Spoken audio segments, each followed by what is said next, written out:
નમસ્કાર. દિવસભરના તાજા સમાચારોમાં તમારું સ્વાગત છે. તમારી સાથે હું છું પિનલગીરી ગોસ્વામી. સમાચારો વિસ્તારથી જાણીએ એ પહેલા મહત્વના સમાચારો ઉપર એક નજર.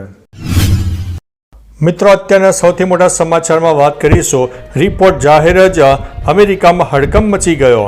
ટ્રમ્પનો ટેરિફ જુગાર હવે ઉલટાવી રહ્યો છે. અમેરિકન લેબર ડિપાર્ટમેન્ટના અહેવાલે ટ્રમ્પની ચિંતા વધારી દીધી છે. ખરેખર શ્રમ બજાર ધીમું પડી ગયું છે. અહેવાલ મુજબ ઓગસ્ટ મહિનામાં ફક્ત 80,000 નવી નોકરીઓ ઉમેરવામાં આવી છે, જે પાછલા મહિનાના 73,000ના આંકડાથી થોડો વધ્યો છે. જ્યારે બેરોજગારીનો દર વધીને 4.3 થયો છે.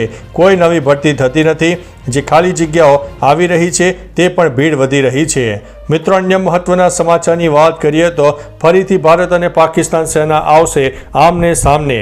રશિયામાં 1થી 7 સપ્ટેમ્બર સુધી યોજાનારા ZAPAD 2025 મલ્ટીનેશનલ સૈન્ય અભ્યાસમાં ઓપરેશન સિંદૂર બાદ પહેલીવાર ભારત પાકિસ્તાન સેનાનો આમને સામને જોવા મળશે.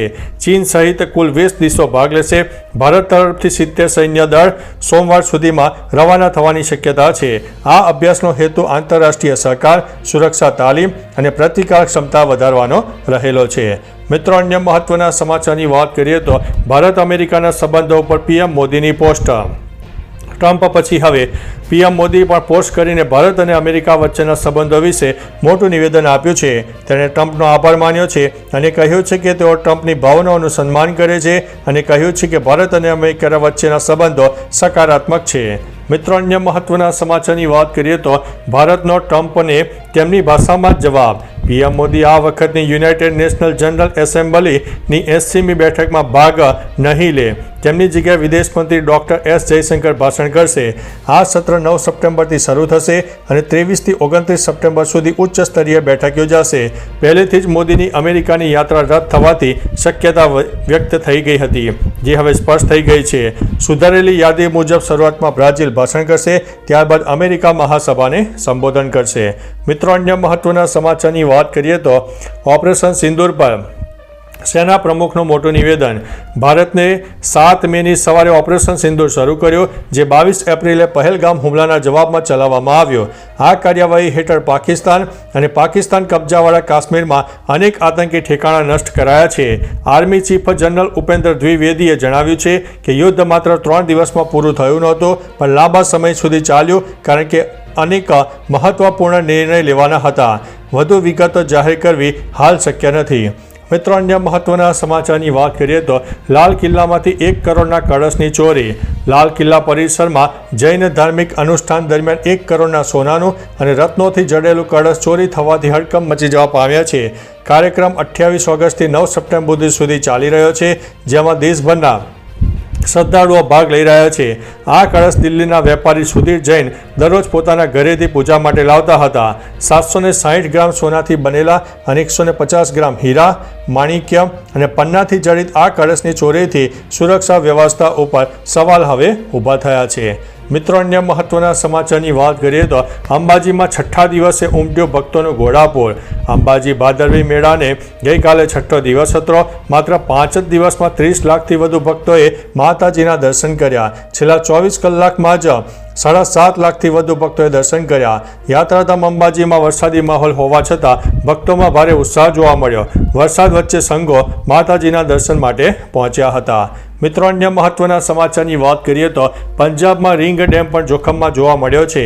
પંજાબના લુધિયાણામાં સલતજ નદીના વધતા જળસ્તરથી પૂરનું જોખમ ગંભીર બન્યું છે. સસરાલી ગામ નજીકનો બંધ છેલ્લા 48 કલાકમાં 16 ફૂટ ધોવાઈ ગયો છે, જેના કારણે ટ્યુબવેલ વહેતા થઈ ગયા છે અને પાણી રીંગ ડેમ સુધી પહોંચી ગયું છે. હાલ રીંગ ડેમ પણ જોખમમાં છે. સેના અને NDRFની ટીમ તૈનાત છે, પરંતુ વહીવટીતંત્રના પ્રયાસ નિષ્ફળ રહ્યા છે. અધિકારીઓ ચેતવણી આપી છે કે પાણી આગળ વધે તો 15 ગામો અને આશરે 50,000 લોકો અસરગ્રસ્ત થઈ શકે છે. મિત્રો, અન્ય મહત્વના સમાચારની વાત કરીએ તો વિશ્વની સૌથી વધારે પગારવાળી નોકરી. દુનિયાની સૌથી વધુ પગારવાળી નોકરી લાઇટ હાઉસ કીપરની છે, જ્યાં તમારે દરિયાની વચ્ચે એકલા રહેવું પડે છે. અહીં તમને વાર્ષિક આશરે 1.25 કરોડ રૂપિયાનો પગાર મળે છે.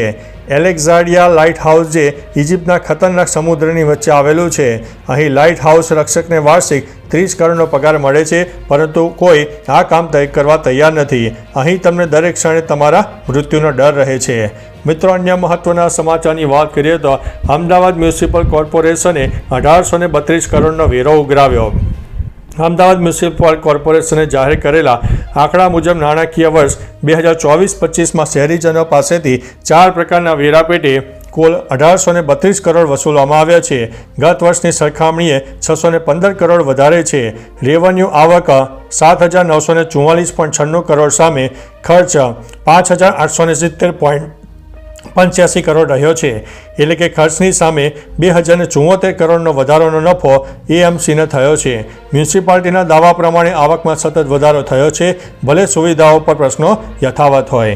મિત્રો, અન્ય મહત્વના સમાચારની વાત કરીએ તો મીડિયા ઉદ્યોગને જીએસટીમાં રાહત નહીં. જીએસટી કાઉન્સિલની તાજેતરની બેઠકમાં 400થી વધુ ઉત્પાદનો અને સેવાઓ પર રાહત આપી છે, પરંતુ મીડિયા ઉદ્યોગની માગણીઓને અવગણવામાં આવી. બ્રોડકાસ્ટરે 18%થી ઘટાડીને 5% જીએસટી કરવાની માંગ કરી, છતાં કાઉન્સિલે તેને યથાવત રાખ્યો. પરિણામે ડીટીએચ, આઈપીટીવી અને ડિજિટલ સબસ્ક્રિપ્શન પર 18% જીએસટી લાગુ રહેશે. બ્રોડકાસ્ટનો દાવો છે કે જીએસટીનો ભાર લાખો નોકરીઓને જોખમમાં મૂકે છે, જ્યારે પ્રિન્ટ મીડિયા પર કોઈ ટેક્સ નથી. મિત્રો, અન્ય મહત્વના સમાચારની વાત કરીએ તો સાબરમતી નદી વિસ્તારના ગામોને એલર્ટ કરવામાં આવ્યા છે. ઉપરવાસમાં ભારે વરસાદને કારણે સાબરમતી નદીમાં ફરીથી પાણીનું સ્તર વધી રહ્યું છે. વાસણા બેરેજના 13 દરવાજા 4 ફૂટ ખોલીને 24,107 ક્યુસેક પાણી છોડાયું છે. ઉત્તર ગુજરાત અને રાજસ્થાનના વરસાદથી ધરોઈ ડેમમાં પણ સતત પાણીની આવક થઈ રહી છે, જ્યાં 6,672 ક્યુસેક પાણી છોડાયું છે. સંત સરોવરથી 13,357 ક્યુસેક અને નર્મદા કેનાલથી 8,158 ક્યુસેક પાણીની આવક નોંધાઈ છે. નદી કાંઠાના ગામોને સતર્ક રહેવા માટે પણ ચેતવણી અપાઈ છે. મિત્રો, અન્ય મહત્વના સમાચારની વાત કરીએ તો રસ્તાઓ તૂટે પહેલાં જ મળી જશે એલર્ટ. ભારતમાં હવે થોડા સમયમાં રસ્તા તૂટવા કે ખાડા પડતા પહેલાં એલર્ટ મળશે. ડિજિટલ ટ્વિન્સ નામની ટેકનોલોજી દ્વારા ઇજનેરો સંપૂર્ણ રોડનો વર્ચ્યુઅલ મોડલ બનાવી શકશે, જે ટ્રાફિક અને રોડની કમજોરીનું પૂર્ણ વિશ્લેષણ કરશે. આ સોફ્ટવેર રસ્તાની ખામીને સમયસર ઓળખી તેને ઠીક કરવાનો રસ્તો બતાવશે. નેશનલ હાઈવે ઓથોરિટી ઓફ ઇન્ડિયાના પ્રોજેક્ટ મેનેજમેન્ટ સિસ્ટમે આ એઆઈનો ઉપયોગ શરૂ કરી દીધો છે, જેના થકી રસ્તાની ગુણવત્તા ઉપર નજર રાખવામાં આવી રહી છે. મિત્રો, અન્ય મહત્વના સમાચારની વાત કરીએ તો સાવધાન થઈ જાઓ, હજુ પણ અનેક જિલ્લામાં એલર્ટ આપવામાં આવ્યું છે. હવામાન વિભાગની માહિતી અનુસાર બનાસકાંઠા, સાબરકાંઠા, અરવલ્લી, મહેસાણા અને સુરેન્દ્રનગર જિલ્લાના અનેક ભાગોમાં જોરદાર વરસાદ થાય. પાટણ, ગાંધીનગર, ખેડા, મહીસાગર, મોરબી, રાજકોટ અને બોટાદ જિલ્લામાં પણ જોરદાર વરસાદ થાય. આગામી 7મી સપ્ટેમ્બરે બનાસકાંઠા, સાબરકાંઠા, મહેસાણા અને કચ્છ જિલ્લામાં પણ રેડ એલર્ટ તથા પાટણ, ગાંધીનગર, મોરબી, સુરેન્દ્રનગર અને અરવલ્લી જિલ્લામાં પણ ઓરેન્જ એલર્ટ આપવામાં આવ્યું છે. તો ચાલો મિત્રો, ફરીથી દેશ અને દુનિયાના સુપરફાસ્ટ સમાચાર લઈને મળતા રહીશો. ત્યાં સુધી અમને રજા આપશો. નમસ્તે.